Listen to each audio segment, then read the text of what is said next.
ముందుగా అందరికీ వినాయక చవితి శుభాకాంక్షలు. ఈరోజు పండుగ కాబట్టి నేను ముందు రోజే మొత్తం అన్ని ఫ్రూట్స్, పూజకు కావాల్సిన సామాన్లన్నీ తెచ్చిపెట్టుకున్నాం.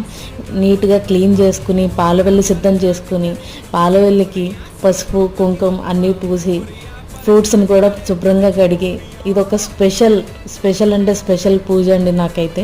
అందుకనే స్పెషల్గా దీని గురించి లీవ్ పెట్టుకొని 1 day బిఫోర్ అయితే వచ్చాను.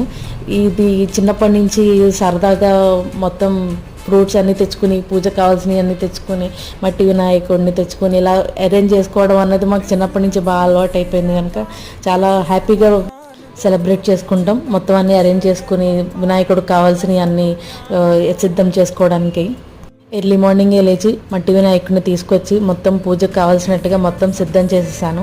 ఈసారి మొత్తం డెకరేషన్ అంతా నేనే చేశాను. ఎలా ఉందో కమెంట్ చేయండి.